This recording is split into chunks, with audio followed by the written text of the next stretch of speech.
안녕하세요. 네, 두 번째로 이제 올라오는데 반년 정도 많이 올라오는 것 같습니다. 올라올 때마다 많이 부족하고 또 많이 안 해봐서 어설프지만 또 부족한 대로 봐주시고 또 좀 잘 못하더라도 그렇게 봐주시면 좋겠습니다. 오늘은 어떤 말씀을 어떤 안정을 할까 이런 생각을 하다가 2024년 새해였잖아요. 그래서 1월 1일 날 아침에 식구들하고 애기들하고 앉아서 잠언 1장 말씀을 보게 됐는데 1장 말씀 보면서 저에게 주셨던 부분들에 대해서 같이 한번 생각해 보자 합니다. 잠언 1장 말씀 보는데요. 여러분들 아시는 대로 잠언은 솔로몬이 썼고 제가 좀 찾아보니까 잠언이라는 말의 뜻이 바늘로 찌르는 말씀이라는 뜻이 있더라고요. 그래서 이 잠언 말씀이 많이 찌르는 말씀들이 있고 또 우리들에게 어떻게 하라고 지침서 같이 말씀해 주시는 그런 부분들이 있습니다. 그래서 제가 이 말씀 참 좋아하고요. 큐티할 때 꼭 이거는 한 달에 한 1동씩 하는 말씀이 유일하게 잠언 말씀입니다. 빼놓지 자꾸 보려고 노력하고 있고요. 그래서 1장 말씀을 같이 보다가 1장 7절에 여호와를 경외하는 것이 지식의 근본이오늘 미련한 자는 지혜와 훈계를 멸시하느니라. 이 말씀이 보여서 주님께 보면서 여호와를 경외하는 것에 대해 생각을 해보다가 그러면 왜 여호와를 경외해야 할까라는 생각을 해보겠습니다. 근데요 그런 쪽으로는 생각을 안 하다 생각하면서 말씀을 좀 이렇게 찾아보니까 한 세 가지 정도로 추려지더라고요. 첫 번째로는요 여기 잠언 1장 23절로 30절까지 제가 한번 읽어보겠습니다. 나의 책망을 듣고 돌이키라. 보라, 내가 나의 신을 너희에게 부어주며 나의 말을 너희에게 보이리라. 내가 부를지라도 너희가 듣기 싫어하였고 내가 손을 펼지라도 돌아보는 자가 없었고 도리어 나의 교훈을 멸시하며 나의 책망을 받지 아니하였은즉 너희가 재앙을 만날 때에 내가 웃을 것이며 너희에게 두려움이 임할 때에 내가 비웃으리라. 너희의 두려움이 광풍같이 임하겠고 너희의 재앙이 폭풍같이 이르겠고 너희의 근심과 슬픔이 임하리니 그때 너희가 나를 부르리라. 그래도 내가 대답지 아니하겠고 부지런히 나를 찾으리라. 그래도 나를 만나지 못하리니 대신 너희가 지식을 미워하며 여호와 경외하기를 즐거워하지 아니하며 나의 교훈을 받지 아니하고 나의 모든 책망을 업신여겼음이니라. 이 말씀을 보면서 제 모습을 조금 보게 되는 것 같더라고요. 우리가 이렇게 살다 보면 때로는 모든 것을 잊고 우리 그냥 삶만 열심히 삽니다. 그러다가 힘든 일이 닥치고 어려운 일이 닥치면 그때 막 열심히 막 기도하고 하나님 찾아요. 근데 하나님 여기서 뭐라고 말씀하셨냐면 여호와 경외를 즐겨하지 아니해서 내가 너희한테 대답하지 않는다고 경고의 말씀을 하고 있는 걸 보게 됩니다. 참 부끄럽더라고요. 제 모습을 보는 것 같았습니다. 그래서 우리는 평소에도 여호와 경외하는 것에 대해서 생각을 해봐야 될 거라는 생각을 하게 됐습니다. 그냥 말로만 하는 것이 아니라 평소에도 주님 안에서 주님 말씀 안에서 주님을 바라보고 주님 경외하기를 게을리하면 안 되겠다라는 생각을 여기서 하게 됐습니다. 경고의 하나님입니다. 첫 번째. 무서운 하나님이시죠. 잠언에는 참 하나님 말씀, 무서운 말씀들이 많아요. 근데 이 말씀 정말 제가 이렇게 보면서 조금 무서웠습니다. 여호와를 경외하지 않으면 나도 너에게 대답하지 않겠다. 이거보다 무서운 말씀이 있을까요? 그래서 첫 번째로 이렇게 이 부분을 봤고요. 두 번째는요, 전도서로 한번 넘어가 보겠습니다. 전도서 역시 저번과 똑같이 솔로몬이 쓴 책이고요. 전도서의 주제는 헛되다입니다. 그래서 그 말씀 볼 거고요. 1장 2절에 전도자가 가로되 헛되고 헛되니 모든 것이 헛되도다. 제가 말씀드리고 싶은 거는요. 여호와를 경외하지 않고 여호와 안에 있지 않으면 저와 여러분들은 만족할 수 없다는 것입니다. 여기 8절 말씀 보면요. 만물의 피곤함은 사람이 말로 다 할 수 없나니 눈은 보아도 족함이 없고 귀는 들어도 차지 아니하는도다. 눈은 보아도 족함이 없다고 합니다. 이거를 바꿔서 말하면 만족할 수 없다는 거죠. 우리는 세상을 살아가면서 많은 것을 누립니다. 주님이 주신 많은 것을 누립니다. 근데요, 사람들이 만들어 놓은 많은 것을 보면서 만족을 못 합니다. 좋은 자동차를 타면 더 좋은 자동차가 사고 싶고요. 좋은 옷을 입으면 더 좋은 옷을 입고 싶고요. 좋은 집에 살면서도 남들이 사는 더 좋은 집을 바라봅니다. 그죠? 또 뭐가 있을까요? 좋은 신발을 신으면 또 더 좋은 신발을 신고 싶고요. 그렇잖아요. 또 돈을 많이 벌면 또 나를 위해서 더 많이 벌고 싶고요. 그게 바로 저와 여러분들, 제 모습이고 또 여러분들의 모습이 아닐까 생각을 해보게 됩니다. 그런데요, 여호와를 경외하고 하나님 말씀 안에 있으며 하나님은 우리들에게 모든 것을 주시는 분이잖아요. 그분으로 인해서 만족할 수 있습니다. 보면요, 전도서 말씀 보면요, 여기 12장 보면 똑같은 말씀이 헛되다는 말씀이 또 나와 있습니다. 12장 8절 말씀 보면요, 전도자가 가로되 헛되고 헛되도다, 모든 것이 헛되도다 한 번 더 얘기하고 있고요. 12장 13절 보면요, 이래 결국을 다 들었으니 하나님을 경외하고 그 명령을 지킬지어다 이것이 사람의 본분이니라, 이렇게 말씀하고 있습니다. 여기서도 여호와를 경외하는 것에 대해서 하나님은 말씀하고 있습니다. 여호와를 경외하는 것이 사람의 본분이라고 했고요. 여호와를 경외하지 않으면요, 이 헛된 세상에서 우리는 만족하며 살 수 없는 사람들인 것을 우리는 깨달아야 될 줄 압니다. 저 역시 그렇고요. 그래서 이렇게 말씀 찾아보면서, 이런 생각을 하면서 찾아보면서 여호와를 경외하는 것이 우리에게는 본분이고, 그렇지 않고서는 만족할 수 없고 기뻐할 수 없고 감사할 수 없습니다. 데살로니가 전서에 5장에 나오잖아요. 항상 기뻐하라, 쉬지 말고 기도하라, 범사에 감사하라, 이는 너희를 향하신 하나님의 뜻이니라. 하나님의 뜻이라고 말씀하고 있습니다. 그런데요, 항상 기뻐하려면, 범사에 감사하려면요, 하나님 안에 있어야 되고 하나님을 경외해야 합니다. 여기서 쉬지 말고 기도하라는 건요, 하나님과 교제 가운데 항상 있어야 된다는 얘기를 하고 있는 겁니다. 그렇지 않으면요, 우리는 만족할 수 없고 감사할 수 없고 기뻐할 수 없는 겁니다. 세상에서 우리가 많은 것을 하려고 열심히 목표를 이루어냅니다. 근데 목표를 이루어낸다고 우리가 만족하나요? 성취감 같은 거는 있을 수가 있습니다. 근데 그 성취 후에는 허무한 생각들이 들 수 있을 것입니다. 그런 경험들이 있으신지 모르겠습니다. 땅으로 돌아가는 것은 다 헛되다고 말하고 있습니다. 여호와를 경외해서 하나님 안에서 자유를 누리고 기뻐할 수 있었으면 하는 마음이 있습니다. 그리고 세 번째는, 이거는 제가 말씀을 찾아서 말씀드리지 않은 게, 하나님은 변하지 않으시는 분이시라는 겁니다. 창세전부터 지금까지. 그리고 하나님의 말씀도 변함이 없어요. 세상에 참 많은 것들이 있고 많은 것들이 변해갑니다. 그 변화에 적응하기 위해서 우리는 애쓰는데요, 하나님이 주시는 말씀과 하나님 그분은 영원히 변치 않습니다.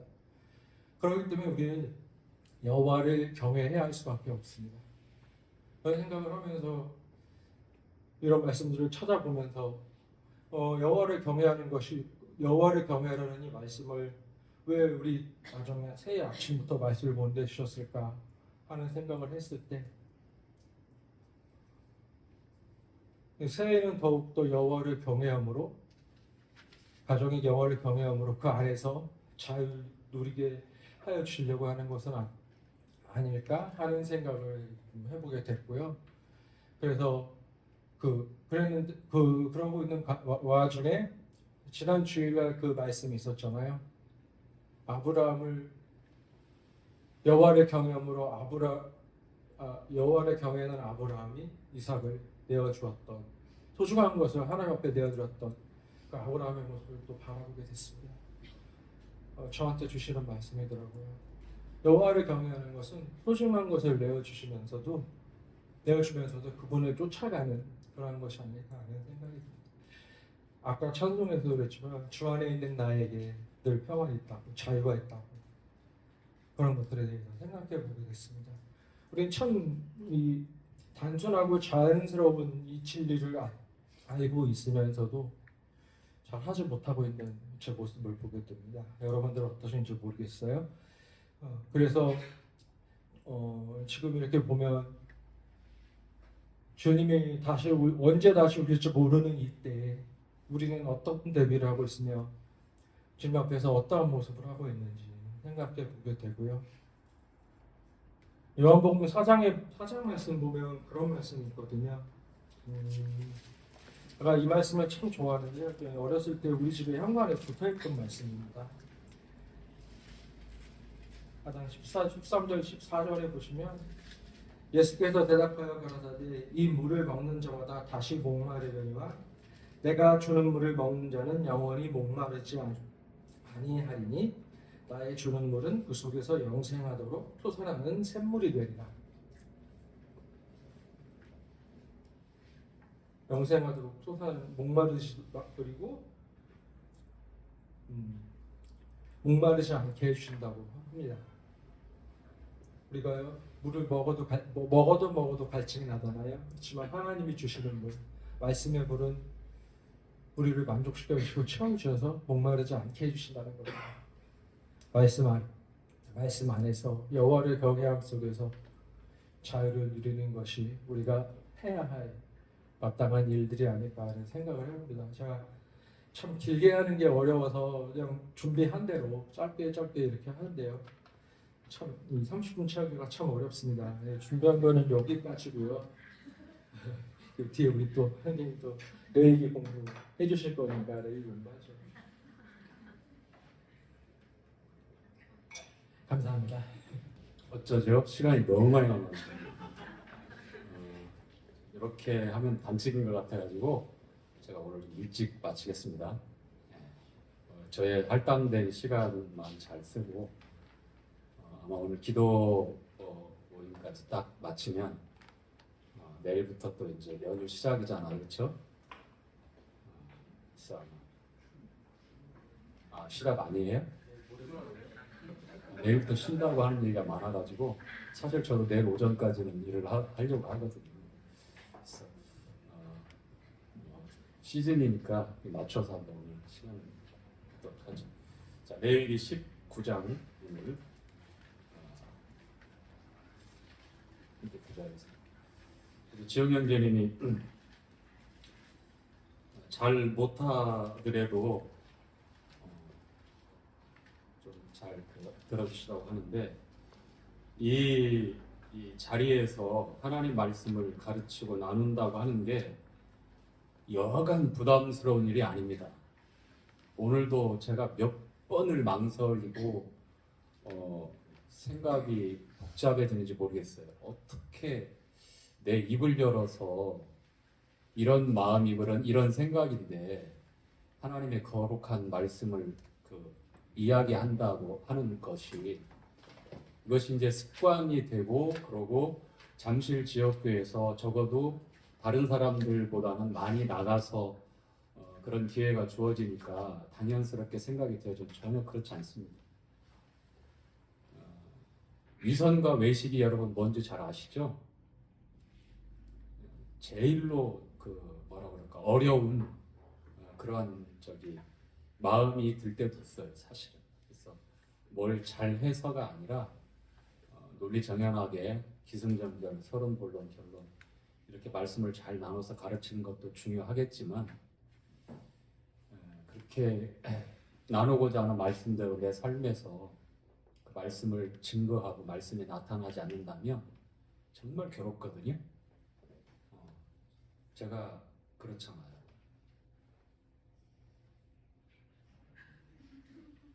아신다고요? 감사합니다.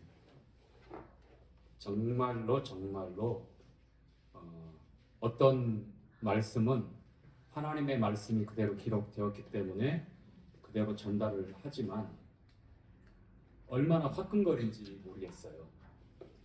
내 생각은 그렇지 않고 물론 내가 겉으로 드러나는 그러한 범죄 열매들, 그런 죄 짓는 것은 없어요. 사실은 드러나는 건 없죠. 그렇다고 해서 그게 정당화되고 합리화되는 건 아니잖아요. 우리 생각과 우리 마음과 우리 동기가 어떠냐에 따라서 하나님 말씀 앞에 참으로 정직해야 되는데 그러지 못할 때가 너무 많아요. 너무 많아요. 그래서 말씀을 전한다 해도 능력이 없고 허공을 치고 마는 그런 꽹과리처럼 맹맹 울리고 사라져버리지 않을까, 그런 안절부절한 마음이 늘 들고요. 그 다음에 눈을 부릅뜨고 그 전에 그랬어요. 참 청년 시절도 그렇고 제가 최근까지도 그런 것 같은데 말씀에 나와 있는 대로 이 들보하고 티끌하고 굉장히 비교할래야 비교가 안 되잖아요.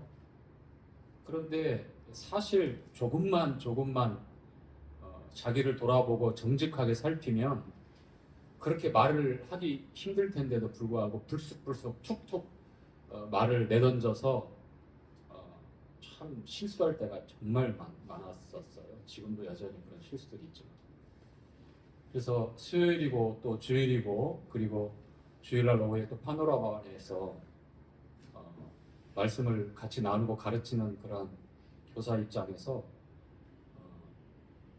위선이라고 하는 것, 이거에 대해서 제가 참 괴로운 때가 참 많고요. 이제 형제님들께서 그렇게 알아주셨으면 좋겠어요. 뭘 잘해야 말씀을 해박하게 잘 가르치고 그래야 그 시간이 의미 있는 게 아니에요. 그 진심이 전해지고 좀 서툴러도 그리고 정직하게 말씀이 잘 주신 하나님의 말씀이 전달되면 우리는 하나님의 영으로 그렇게 인도함을 받기 때문에 잘 못해도 서툴러도 그것이 고스란히 참 맛있게 전달되거든요. 염려하지 마시기 바랍니다. 간증에 되었던 다른 말씀을 가르치게 되었던 나누게 되었던 그거 염려하지 마시고 그렇게 시간 주어졌을 때 같이 나눴으면 좋겠습니다. 제가 좀 무겁게 했나요? 다음 주부터 잘 안 올라와도 되겠죠? 죄송합니다. 자, 레위기 19장. 예, 하나님의 백성들이 어떠한 하나님과의 법도와 규범과 그 다음에 금지 사항을 말씀을 따라 순종해야 되는지에 대한 내용입니다. 연하의 말씀을 드리지만 18장, 19장, 20장은 함께 연결되어 있는 장으로 보면 됩니다. 성결해야 되는 하나님의 백성들에 대해서 특별히 집중해서 말씀을 해주시고 있고요. 우리는 지난주에 1절부터 4절까지의 말씀을 교제했습니다. 19장 1절부터 8절까지의 말씀은 하나님과 하나님의 백성 간의 법도에 대해서, 하나님 앞에 어떠한 법도를 따라서 규례와 하나님 말씀을 따라 순종해야 되는지에 대한 말씀이 8절까지 기록되어 있고요. 그리고 9절부터 18절까지는 하나님을 섬기는 백성들이 하나님의 백성들이 어떠한 사회 규범을 가지고 살아야 되는지에 대한 말씀이 기록되어 있고요. 그리고 나머지 37절까지는 금지 사항들입니다. 해서는 안 될 것들. 애굽의 풍속과 가나안의 풍속을 따르지 말고 하나님의 법도와 규례를 지키라고 말씀을 하시잖아요. 그리고 하나님께서 나는 너희의 하나님 여호와니라 이렇게 말씀하시죠. 그렇죠? 참 안타깝게도 생각해보면 거룩하신 하나님이 거룩하지 못한 우리에게 거룩하라고 명령하신단 말이에요. 불가능한 거 아닙니까? 어떻게 이렇게 딱 좀 살펴보면 좀 뭐라 그럴까요? 그렇게 생각되지 않으셨어요? 하나님께서 말씀하시는 이 거룩이라고 하는 게 윤리적으로 도덕적으로 조금 착해지고 선해지고 그런 거를 말씀하실까요? 이 땅에서 살아가면서 많은 사람들이 인격적으로 존중받는 그러한 덕망이 있는 삶을 사는데 어떤 그 정도의 삶을 살아라라고 이렇게 말씀하신 내용일까요? 우린 타고나면서 거룩과는 정반대의 삶을 살아요. 거룩을 파괴하고 업신여기고 비웃는 그런 소망 없는 존재들이잖아요. 그런데 우리를 그런 죄악 구덩이에서 그렇게 아무리 생각해도 몇백 번의 인생이 주어진다 할지라도 불가능한 죄악된 인생의 죄 가운데서 우리를 건지시고 이제 전혀 거룩하지 않음에도 불구하고 거룩한 자라고 의로운 자라고 딱 선언하시고 우리에게 이제 내가 거룩하니 너희도 거룩할지어다. 하나님은 거룩하시거든요. 그렇죠? 그런데 거룩함이 없는 우리가 거룩하라고 하신 하나님의 명령에 순종해야 될 때 아마 큰 갈등과 고민과 고통이 있을 겁니다. 그렇죠? 애굽의 풍속, 가나안의 풍속을 따라간다면 얼마나 우리는 편한지 몰라요. 그것이 우리의 본성이고 그렇게 살아가는 것이 너무나 우리에게는 편리하거든요. 조금만 방심하면 우리가 보는 것, 우리가 생각하는 것, 우리가 마음에 품는 것 한번 보십시오. 흘러가는 대로 내버려 두십시오. 어떻게 됩니까? 애굽의 풍속, 가나안의 풍속 전혀 낯설지 않습니다. 너무너무 익숙하고 너무너무 친절하게 우리를 그 안에 푹 젖게 만들잖아요. 그런데 하나님께서는 구별되라. 거룩의 본 의미죠. 세상에서 구별되고 죄악의 본성에 깊이 젖어서 살았던 그런 종의 생활에서 구별된 이제 하나님께서 우리에게 법도와 규례를 주셨다고 하는 것은 성령이 오시기 전에 특히 신약 성도에게는 구약 이스라엘 백성들이 실패하고 주저앉고 늘 그 상태에서 반복되는 그런 범죄 사이클이 아니라 이제는 내주하시는 성령께서 우리의 불가능하고 우리의 고통스러운 상황에서 우리로 하여금 하나님의 말씀을 따라 순종할 수 있는 능력도 주시고 또 인도하심도 있고 우리를 보호하시고 또 우리를 살피십니다. 그것이 신약 성도들, 교회가 하나님의 받은 은혜입니다. 그래서 우리가 이런 말씀을 볼 때에 참 어렵도다, 참 힘들도다라고 생각하는 게 어쩌면 당연하게 생각될지 모르지만 그러나 우리 안에 내주하시는 성령께서 어떠한 능력과 우리에게 어떠한 보호하심과 어떠한 위로와 어떠한 감동을 주시면서 어떻게 우리를 보혜사로서 위로하시고 우리를 이끌어 가시는지 생생하게 로마서 7장에도 사도 바울이 주님 안에 들어왔고 아라비아 광야에서 그 누구보다도 엄청난 계시를 받고 복음에 대해서 믿음으로 이루어진다고 하는 이 복음에 대해서 1년 넘는 시간 동안 그 광야에서 12사도들은 3년 6개월 동안 땀이 다니면서 주님을 직접 목도하고 배우고 그러고서 생생한 현장학습을 했다면 이 사도 바울은 그가 타고난 이 지적인 능력이 탁월했을 뿐만 아니라 이 해박한 그리고 이 천재적인 지성과 그리고 율법의 의로는 흠이 없다라고 했을 정도로 아주 그 토라에 대해서 하나님 말씀에서 구약에 대해서 능통한 사람이기 때문에 속성 코스라고 설명해야 될까요? 1년 몇 개월 동안 그 주님으로부터 직접 계시를 받고 이제 정리를 하게 돼요. 그리고 돌아와서 예루살렘에 와서 사도들을 또 만나게 되는데요.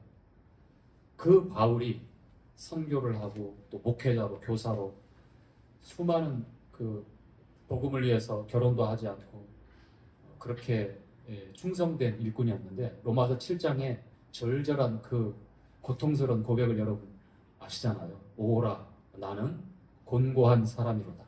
이 사망의 몸에서 누가 나를 건져내려. 실제로 그래요.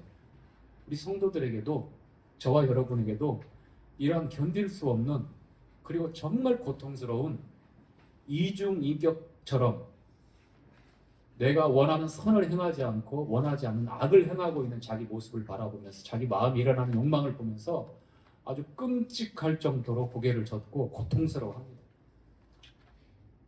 주님께서 이미 심판해 버린 그 주인 행세를 하면서 계속해서 우리를 괴롭히잖아요. 오늘도 괴롭힐 것이고 아마 내일도 괴롭힐 거예요. 여러 복잡한 그런 감정들 동원하기도 하고요. 굽힐 수 없는데 자존심을 내세우기도 하고요. 정말로 익숙한 세상에서 경험되어진 그러한 일들 가지고 우리를 자꾸만 다른 곳으로, 다른 생각, 다른 판단을 하게 하고 선택하게 합니다. 그것이 우리가 겪고 있는 신앙생활의 이 전쟁이에요, 전쟁. 사단하고 세상, 그리고 우리 안에 절대로 달라지지 않고 없어지지도 않고 우리를 괴롭히는 이 육신이라고 하는 주님이 심판했잖아요. 그쵸? 그래서 6장, 7장, 8장에 이어지는 말씀을 따라서 어떻게 바울이 그 해방을 말씀하면서 승리의 삶을 가르치고 있는지 기록되어졌는데요. 자, 레위기 19장 읽으면서 우리가 규범과 법도와 규례와 금지사항이 나올 때에 어떠한 행하고 행하지 않는 것에 대한 어떤 족쇄 마냥 꽉 붙잡혀 있으면 금방 우리도 지칠 거예요. 그렇죠? 그런데 이 너머에 주님께서 우리에게 거룩하라고 하신 그 깊은 의미들을 성령의 조명을 통해서 통찰하시고 좀 잘 봤으면 좋겠습니다. 자, 5절 함께 읽도록 하지요. 시작. 너희는 화목제 희생을 여호와께 드릴 때에 연락되도록 드리고. 자, 그 화목제 5가지 제사 중에 번제, 소제, 화목제, 속제제, 속건제, 속제제 이 5가지 제사 중에 3번째 제사 화목제를 드리라라고 이렇게 말씀을 합니다. 이 화목제는 피스 오퍼링에서 교제의 제사예요. 감사의 제사를 드렸을 때는 자 6절에 이어지는 것처럼 함께 읽죠. 시작. 그 제물은 드리는 날에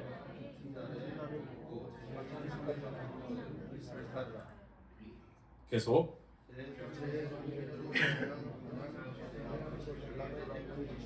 그것을 먹는 자는 여호와의 성물로 죄를 줍고 그가 그 백성 중에서 끊쳐지죠. 자, 이 화목제의 특성상 감사제로 드렸을 때는 그날 당일날 그 제물을 나누어 먹을 수 있어요.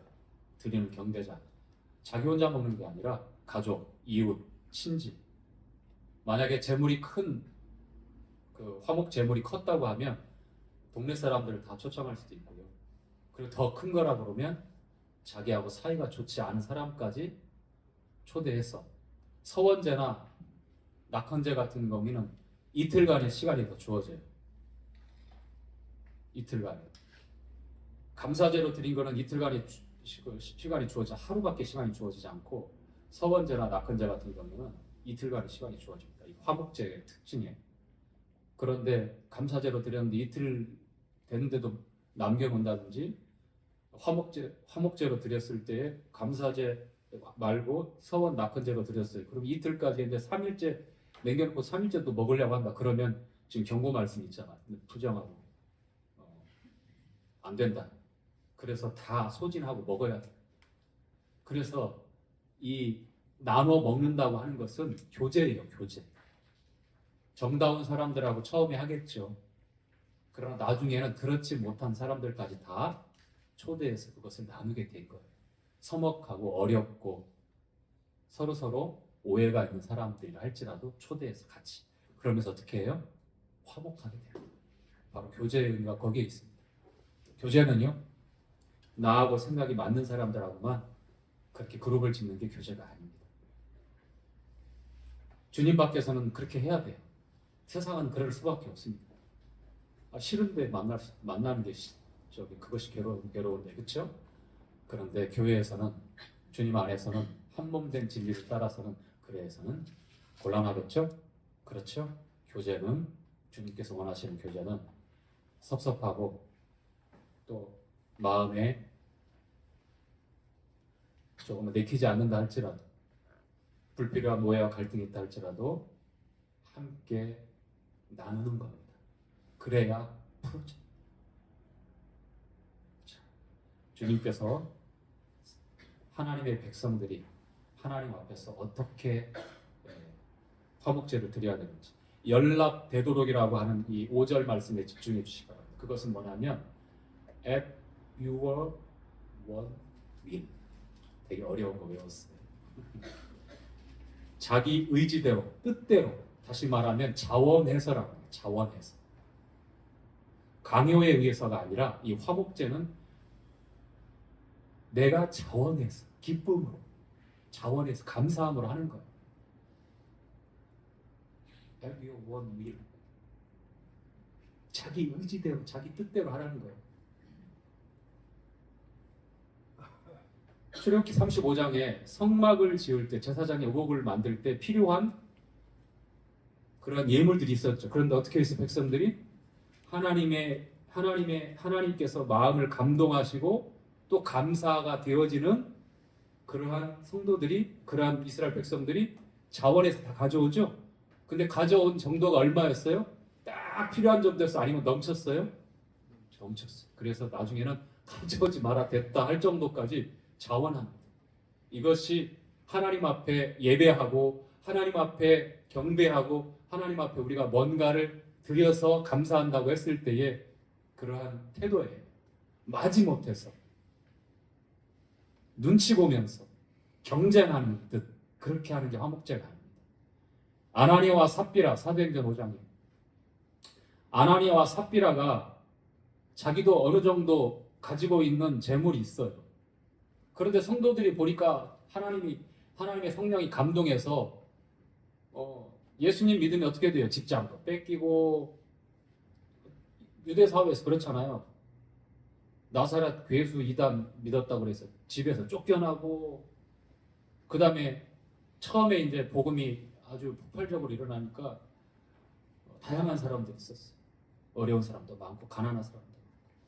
그런데 여유 있고 또 마음에 그런 감사가 있는 성도들이 자원해서 자기 소유를 자기 거라고 생각하지 않고 다 내놓아요.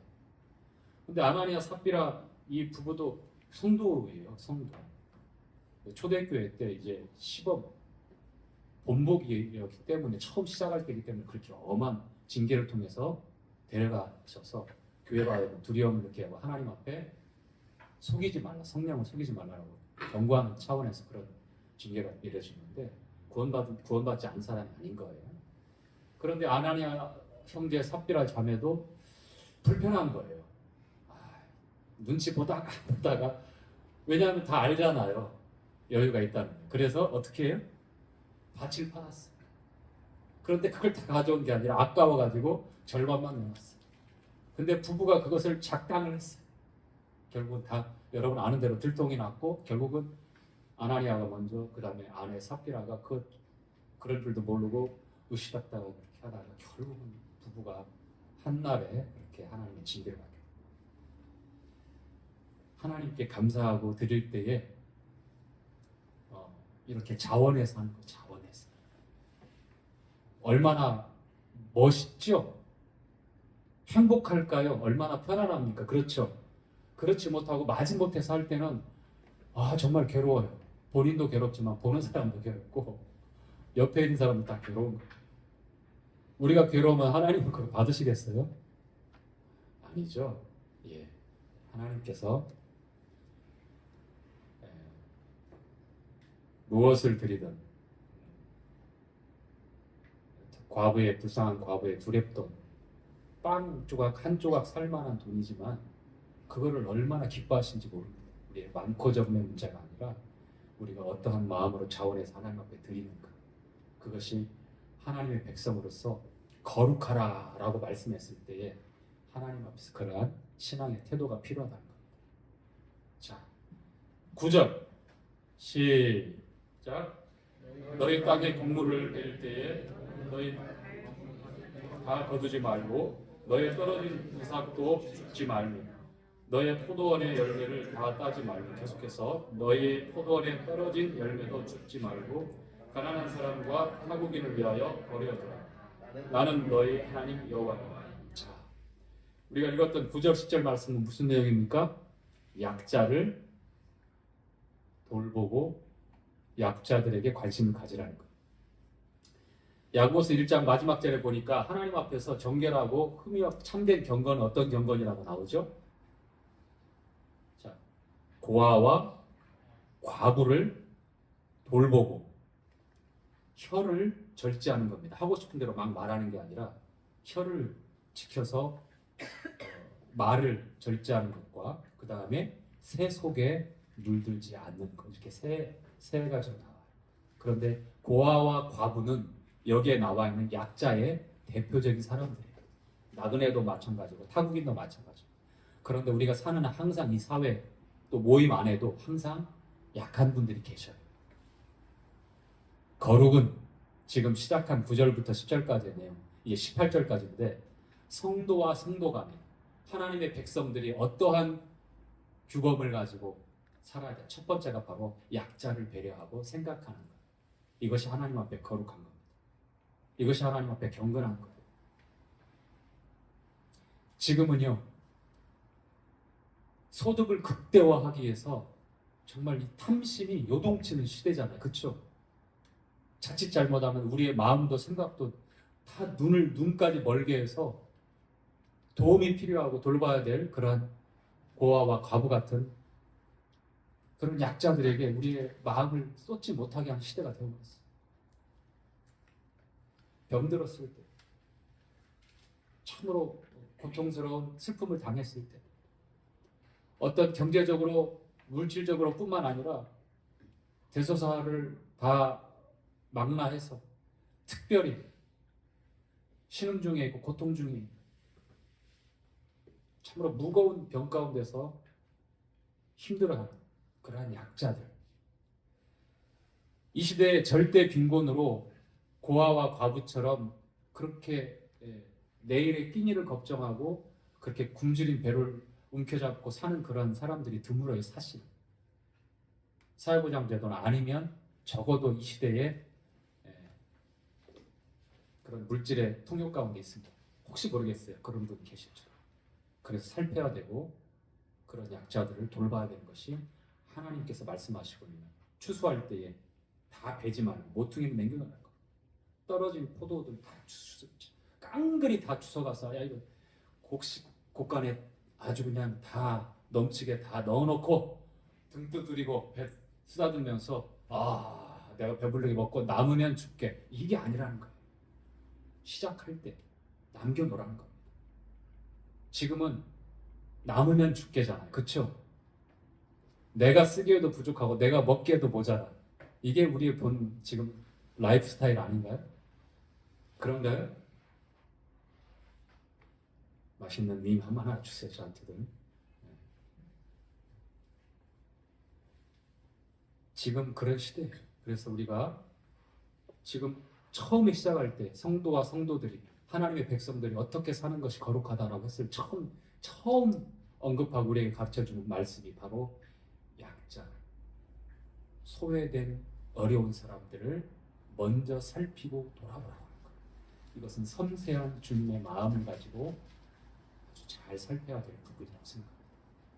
우리에게는 그러한 마음을 가지고 하나님께서 우리에게 거룩하라고 했을 때에 다른 목소리를 변하게 하고 목에다 힘을 주고 기도할 때요, 거룩하신 아버지요, 뭐 이렇게 하는 게 거룩한 겁니까?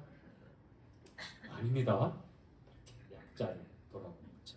11절 함께 보죠. 시작. 너희는 도적질하지 말며 속이지 말며 서로 거짓말하지 말며 너희는 내 이름으로 거짓 맹세함으로 내 하나님 이름을 욕되게 하지 말라. 나는 여호와. 정직하라는 겁니다. 정직하라. 우리는 블랙 라이, 화이트 라이, 거짓말도 경중을 따지는 경우가 참 많더라고요. 트루 라이도 있어요. 어떻게 그 말들 이렇게 붙여가지고 거짓말 앞에 이런 수식어를 넣으면 어떤 때는 거짓말이 합리화될 수도 있어요. 물론 살아가면서 뭔가 좀 매끄럽게 하기 위해서 그런 피할 수 없는 상황이 있긴 있습니다. 그런데 보편적으로 우리 삶의 이익이나 내 자신에 대해서, 나의 부정함에 대해서, 나의 어둠에 대해서 정당화하기 위해서 속이고 과장하고 축소하고 왜곡한다면 이 말씀 앞에 우리는 큰 찔림을 받아야 됩니다. 십계명에도 거짓 증거하지 말라라고 그렇게 나와 있어요. 정직한. 이 시대에 찾아보기 힘들잖아요. 그쵸? 텔레비전 틀면 정말 힘들어요. 특히 정치인들 말하는 거 보면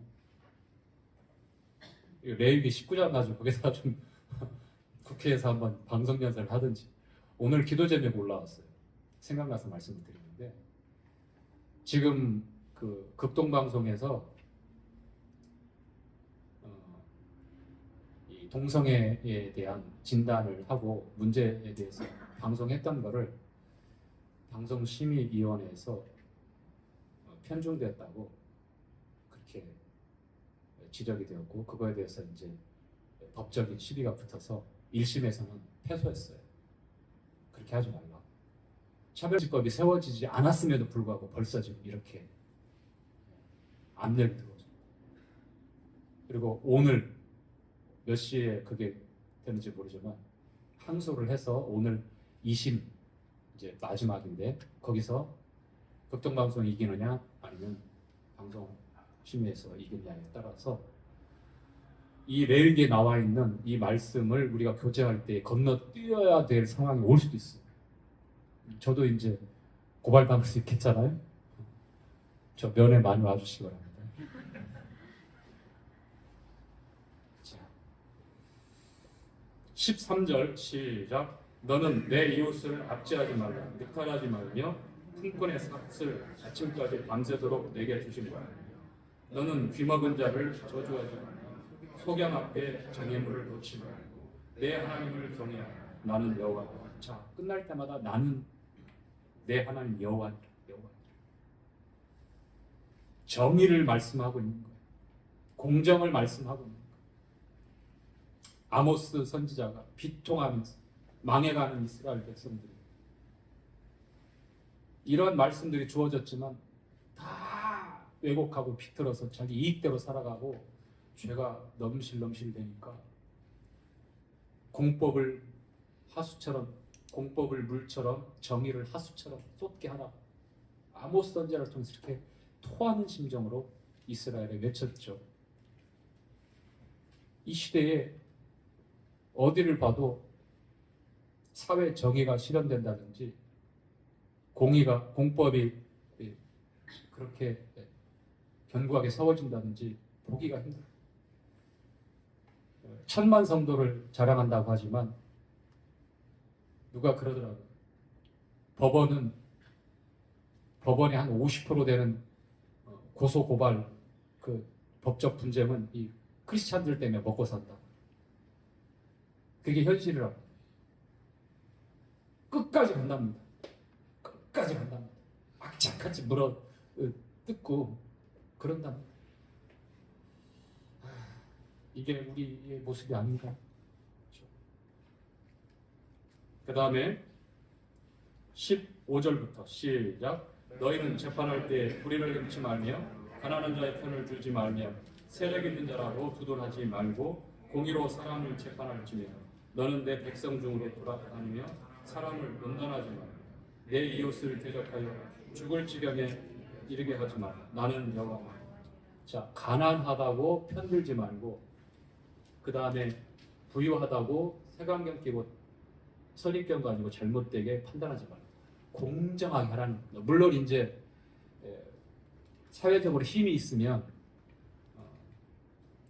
법은 만인 앞에 평등하다고 하는데 만인 앞에서만 만 명 앞에서만 힘 있는 만 명 앞에서.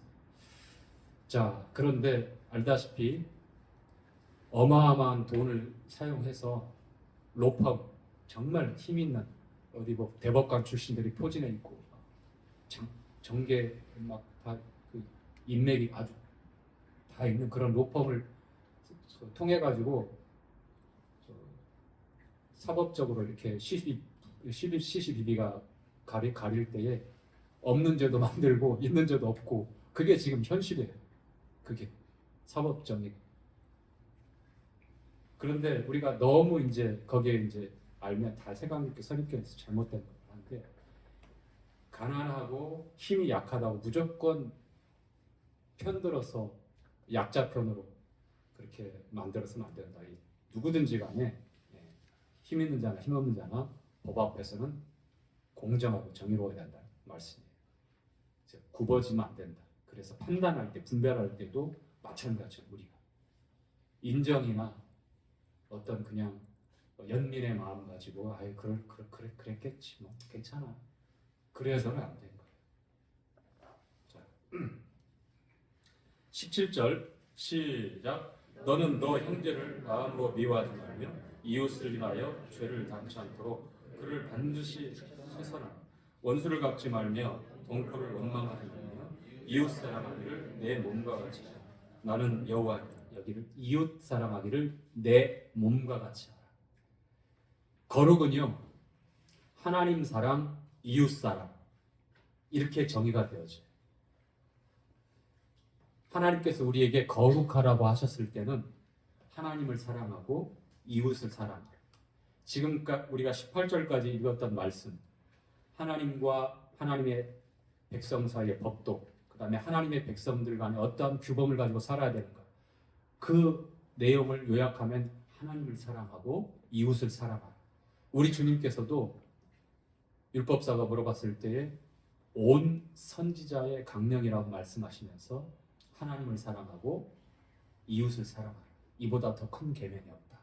10계명을 요약하면 그런 것이고, 거룩한 삶을 우리에게 말씀하실 때에 바로 거룩한 삶이라고 하는 것은 하나님을 사랑하고 이웃을 사랑하는 것이다. 이렇게 요약하시는 것입니다. 자, 이제부터는 금지 사항들입니다. 읽어가면서 그냥 쭉 지나가겠습니다. 이것은 읽으면 아는 내용이에요. 하지 말라라고 하는 것이니까. 자, 19절부터 시작. 너희는 내 규례를 지킬지어다.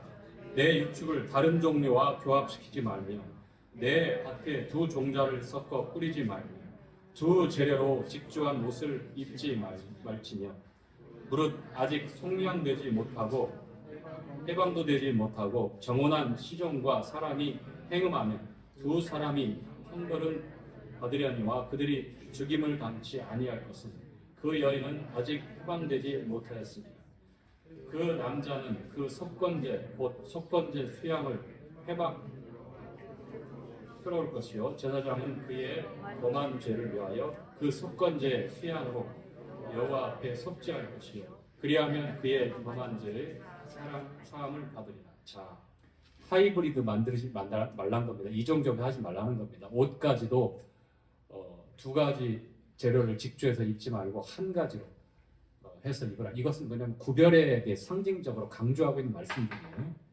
자, 그 다음 23절부터 읽죠. 시작. 너희가 그 땅에 들어가. 자, 가나안 땅입니다. 가나안 땅. 여기서는 신년하고도 연관되는 이 믿음에 관한 하나님 말씀에 대해서 어떻게 순종하느냐에 대한 그러한 가르침이 있는데요. 자, 23절 읽겠습니다. 시작. 너희가 그 땅에 들어가 각종 과목을 심거든 그 열매는 아직 할례받지 못한 것으로 여기되 곧 3년 동안 너희는 그것을 할례받지 못한 것으로 여겨 먹지 말 것이며 제4년에는 그 모든 과실이 거룩하니 여호와께 드려 찬송할 것이며 제5년에는 그 열매를 먹을지니 그리하면 너희에게 그 소산이 풍성하리라. 나는 너희의 하나님 여호와라. 자, 정말 쉽지 않은 선택입니다. 장장 5년 만에 먹을 수 있어요. 3년은 못 먹고 그냥 그대로 버려요. 4년째는 온전히 하나님 앞에 드려야 됩니다. 그리고 5년째 먹습니다. 이것을 믿음으로 하나님 앞에 순종할 것이냐 말 것이냐는 이스라엘 백성들의 선택입니다. 여전히 젖과 꿀이 흐르는 그런 곳이고 어마어마한 그런 이 계곡에 물을 저축하고 있고, 물론 애굽은 관계 수로를 정리해가지고 수고하고 노력해서 이렇게 물을 끌어다가 그렇게 농사짓는 거라면 이 가나안 땅은 그렇지 않아요. 그냥 천혜의 그런 자연 환경으로 갖춰져 있습니다. 정탐꾼들이 이 포도 송이가 얼마나 컸으면 두 사람이 작대기에 왔잖아요. 가지고 왔잖아요. 그게 정상적인 건 아니에요. 지금 말씀하고 있는 건 두 종류의 씨앗 가지고 한 밭에 심지 말라고 하는 거예요. 다시 말하면 이종교배가 일어난 그 상황들을 가리키는 거예요. 동물들도 마찬가지였어요. 말과 당나귀 교배시키면 뭐가 나와요? 노새가 나옵니다. 사자와 호랑이 교배시키면 뭐가 나와요? 라이거가 나오죠. 이런 것처럼 현재 왜 웃어요? 라이가 나와요. 가나안 땅에는 그것이 아주 너무 다양하게 이루어지고 있어요. 그래서 잡종들, 하나님의 창조 질서를 막 해방하고 있는 얘기. 사람도 그런 거예요. 읽어가면 있지만 온갖 변태적인 일들이 일어난 겁니다. 시간이 많이 지났는데 끝까지 읽고 끝내야 될 것 같습니다. 다만 자 계속 어디까지 읽었죠? 25절까지. 그래서 희년도 마찬가지입니다. 49년째 안식년입니다. 50년째 희년입니다. 파종학 뿌릴 수 없습니다. 3년을 기다려야 돼요. 여기 5년째 먹을 수 있습니다. 5년째. 그런데 하나님께서 말씀해요. 이렇게 순종하면 너희들이 염려하고 걱정하는 뭐 먹고 살지 어떻게 하지. 그렇지. 그렇게 걱정해도 그렇게 걱정하지 않아도 된다. 먹고 살고 더 풍성하게 소출을 줄 것이다. 이것을 하나님이 약속했죠. 믿음이라고 하는 것은 하나님의 약속을 진리로 받아들이는 거예요. 지난주 주일날 아브라함이 하나님의 약속 그 말씀을 이삭을 통해서 받은 약속을 받아들이지 않았다면 절대 그 말씀에 순종 못한다니까요. 이 말씀도 마찬가지란 말이에요. 여러분에게 먼저 그의 나라와 그 일을 구하라고 주님 말씀하셨다면 이 모든 것 필요한 것들을 더하시겠다고 말씀하셨다면 우리의 탐심과 욕심과 기대 이상의 뭔가를 세상의 가치에 맞춰서 바라고 있는 것이 문제이지 무엇을 먹을까, 무엇을 입을까, 세상 사람들이 염려하고 걱정하는 것, 모든 것들 충분히 주님께서 우리에게 주신다고 말씀하셨어요. 다만 우리의 욕심이 과해서 나는 이것도 갖고 싶고 저것도 갖고 싶고 그래서 그 말씀을 못 믿는 거죠. 그렇지 않습니까? 자, 26절부터 보지요. 자, 26절부터 37절까지 읽겠습니다. 시작. 너희는 무엇이든지 피채 먹지 말며 독수를 하지 말며 술수를 획지 말며 머리카락을 둥글게 깎지 말며 수염 끝을 손상치 말며 죽은 자를 위하여 너희는 살을 베지 말며 몸에 무늬를 놓지 타투하지 말라는 거예요. 나는 여호와니 내 딸을 더럽혀 기색이 되게 하지 말라. 음풍이 전국에 퍼져 죄악이 가득할까 하노라. 내 안식일을 지키고 내 성소를 구경하라. 나는 여호와니 너희는 신접한 자와 박수를 믿지 말고 그들을 추종하여 스스로 더럽히지 말라. 나는 너희 하나님 여호와니 재미로라도 오늘의 운세 그런 거 보지 맙시다. 자, 32절 너는 센 머리 앞에 있어서 보고 노인의 얼굴을 공경하며 내 하나님 경외하라. 나는 여호와니 타국이 너희 땅에 우거하여 함께 있거든 너희는 그를 학대하지 말고 너희와 함께 타국인을 너희 중에서 자기같이 사랑하라. 너희도 애국 땅에서 객이 되었느니라. 나는 너희 하나님 여호와니 너희는 재판에든지 불의를 행치 말고 공평한 저울과 공평한 추와 공평한 에바와 공평한 흰을 쓰라. 나는 너희를 인도하여 애국 땅에서 나오게 한 너희 하나님 여호와니라. 너희는 나의 모든 규례와 나의 모든 법도를 지켜 행하라. 나는 여호와니라. 읽어가면 아시겠죠? 예, 어려운 말씀 아니니까 이렇게 19장 마무리하겠습니다.